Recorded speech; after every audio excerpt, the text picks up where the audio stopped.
Hello again and Merry Christmas. We're back and this is another video in our collaboration with the Ali Robbins show. So I've been enjoying doing this each week. This is week 3, so we got one more week and we're done. Today I'll be talking about my second favorite Christmas movie of all time ever. You can check out Ali's number 2 on her channel, so look in the description below and you can check her movie out and also see my response to to her thoughts on her number 2. But today my number 2 is Home Alone 2. Now I get it, Home Alone, the first one, is on a lot of people's list as number 1. Like it's the best between the two. And I get it. It's because, you know, a lot of things that happened in the second one, the first one did it first. But I think the second movie did a lot of those things better. So I want to talk about a few of those things. Overall, I think Home Alone 2 is just a better sequel. It's what you expect from a sequel to a popular film. Most sequels, you want to go bigger and better, and I think Home Alone 2 does that in a great way. One, instead of having Kevin stuck at home again, you have him stuck by himself in New York City. New York, just a grand city with a lot of great things. I mean, obviously it seems a little different now because people are trying to get out of there, but say what you will about New York. It's a place where you want to go, you want to have your dreams come true, similar to kind of LA.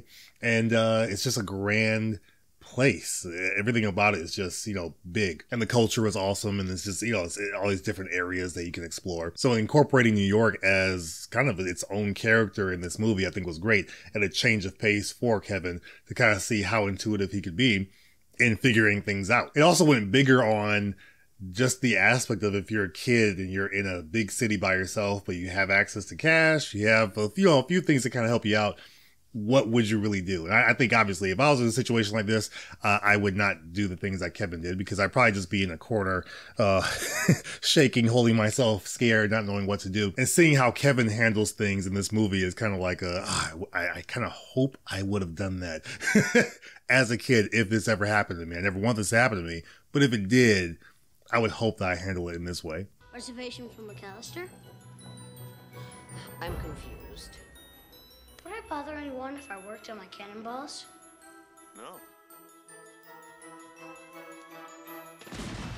You can also tell that with this second go-around, Macaulay Culkin is more comfortable in the role as well. And so a lot of the lines come off a little more smoothly. And so he seems like he's just at peace more with the character of Kevin McAllister. And so I like that. Everything about the character seems just a little bit more realistic from the first go-around. And that's just me. I just gravitate to the character a little bit more in the second movie rather than the first. Now, yes, is this another movie of bad guys trying to kill a kid, murder a child, rather than just kind of go about their plan like the first one? Yes, more so in this one because now they have a vendetta against this kid. It's more about revenge because of what happened from the first movie. And so that right away they're going after this kid when they see him and realize it's Kevin. They're going right after him to try to grab him and kill him. So that part of it is a little bit odd. What I love about Marv and Harry in this movie is that they're funnier for one in this film. And I think Marv continues to get the spotlight with a lot of the funnier moments in this movie, even compared to the first, mainly with the electrocution scene.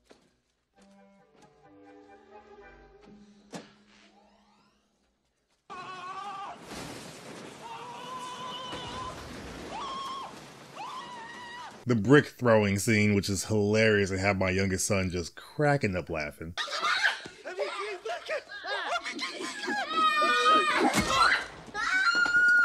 And even the scene at the end when the bird lady throws the bird seed on him and all the birds get on him, he's just screaming.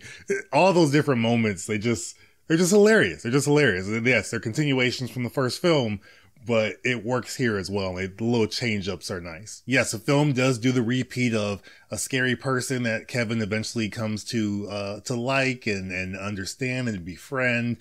Same thing from the first film, but I like the version here more than the version from the first film. Like, yes, Kevin understands that this father figure needs to get in touch with his son and connect that relationship back together. And this one is more about a woman who fears being in relationships because she's been hurt in the past. And Kevin tries to get her to understand, like, hey, you know, people suck sometimes, but we can also be good. And I think it's good to have relationships. We don't necessarily know if she grasps onto that because we don't see her talk to anyone else in the film, just Kevin. But it's a nice moment. It's a little bit of a change of pace from the first film and just the dynamic between those two characters. So he's scared in this big city. She really doesn't want to get close to anybody, but they find a common ground with each other in the couple of moments that they do have together. Again, another film that me and my family watch consistently for Christmas time. We always enjoy it. We do 1 and 2 right back to back. We did watch Home Sweet Home Alone. We did that as a third film. We act like the third, fourth, and fifth film don't exist. So Home Sweet Home Alone took the place of Home Alone 3. It was actually pretty good too. But Home Alone 2 is one of my favorite all-time favorite Christmas movies. It's number 2 on my list. A lot of fun moments. My kids really enjoy it. I think that's one reason I still love it, because my kids they find it so funny. And a lot of his traps and tricks are good in this one. A lot better than the first one to me. Again, a lot of them are variations of the first one, but he's got some new tricks in here up his sleeve as well. So, fun stuff. I always enjoy it. But Allie, I want to know what you think of this movie. What you got? Home Alone 2, where you hate everybody eventually. Like, it's kind of hard to see everybody or some people as the protagonist when everybody eventually turns into a villain. Like the mom, well, let's start off with this. We all know that the McAllisters hate Kevin. In the second one, Kevin thinks it's because he's the youngest, but then if you remember, the kid that was drinking the soda and peeing in the bed is actually the youngest. So now it's like, Kevin, do you even know why your family hates you? That's probably the worst part of it all. When you think people hate you for one reason, but it ends up being a totally different reason that you don't even know. We know that the mom was terrible in the first one, but she definitely gets worst mom of the year in this one. For sure. She doesn't realize that Kevin's not on the trip until she ends up in the destination that her family planned to go to, and he ends up in a totally different state. Now, when I was a child, the adventures that Kevin were going on were exciting. What? A limo with pizza? You can eat sweets all you want? Now, as a grown adult, I don't even like sweets like that. I don't even care to be in New York like that. The thing about it is that when you are seeing him in New York, especially when he gets to the hotel, it's really, really funny. Tim Curry's character was definitely the pedo in the film. I mean, when you watch films enough, you can spot them. So he definitely was, though, and here's why. Immediately, red flags go off when he sees Kevin. One would say, yeah, he had an instinct, and it worked out for his benefit because Kevin was committing a crime. But here's the thing. In Kevin going into his hotel room, who knows, he probably does have his dad there, and his dad is probably on a business trip. But that's not the point of Tim Curry's character, whose name is Mr. Hector, which I don't remember anybody calling him that. But anyway, Tim Curry's character, he sneaks into Kevin's hotel room, walks around, goes into the bathroom, notices someone in the shower. Now, he doesn't immediately leave the bathroom. He stands for a very disturbing amount of time until he hears a grown man's voice, which makes him run. The next day he sees Kevin and he apologizes. He didn't know that he saw his dad in the shower. But here's the thing. You ran because you heard a grown adult talking. So you would have stayed if it was actually Kevin in the shower? Also, Marv and Harry, let's be honest, they didn't understand what their mission was. I thought their goal was to rob a toy store so they can get the money and they can escape. Makes sense, you guys are thieves. Then their mission turned into kidnapping Kevin for XYZ reason because he got them caught by the cops. Your goal was to get money. Why did kidnapping have to be a thing? And you know that Kevin is a psychopath, which leads into Kevin being a sociopath, and eventually you hate everybody in this film. For some reason, Kevin is the smartest child on the planet. Like, in a matter of minutes, he's able to put together a plan, a jigsaw plan, in order to murder the thieves that are trying to kidnap him, which one should, because you're a child and these grown men are trying to kidnap you. But like, there came a point where Marv actually died and his ghost was just going through the motions.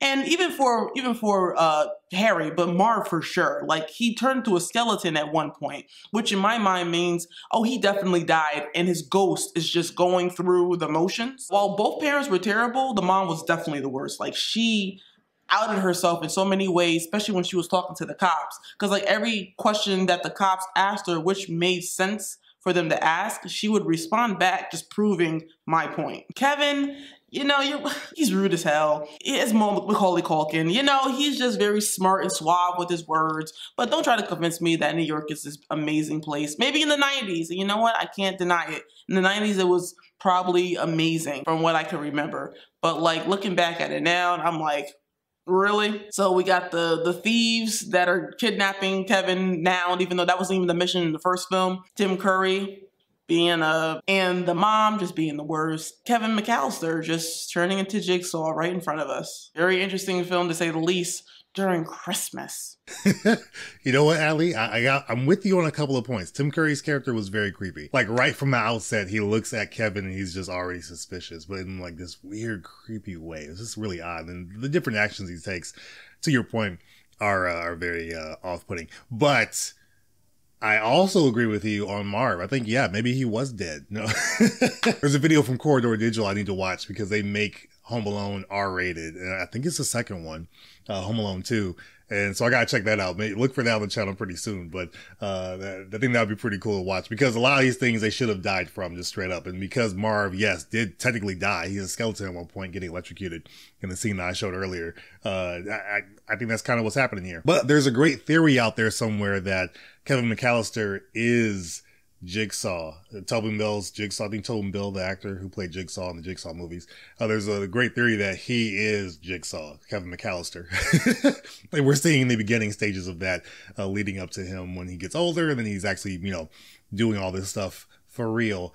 It kind of makes sense. I think it could fit in the same world. I'd be okay with that. It'd be kind of cool. But as always, fun stuff. I enjoy these. Thank you for your thoughts, Allie. Again, still number 2 for me. I still really enjoy this movie. It's a lot of fun. Both are great, but I like 2 more than the first one. That's just me. Let me know in the comments though, which one you prefer, Home Alone or Home Alone 2. And also let me know what you think of Home Sweet Home Alone, the new one that just came out on Disney Plus. Let me know what you think of that if you've seen it. Overall, thanks again for watching. I appreciate you guys. Check out Allie's number 2 movie on her channel, The Allie Robbins Show. I'll be in the comments over there as well, as I will be here.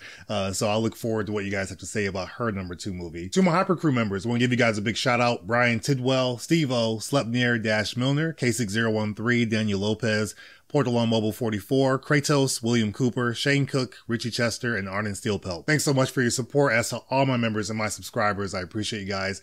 It's really awesome to see how you support the channel. Again, that's all I got for you guys on this one. Go on over to Allie's channel, check out her movie and my response, and I will see you guys over there right now.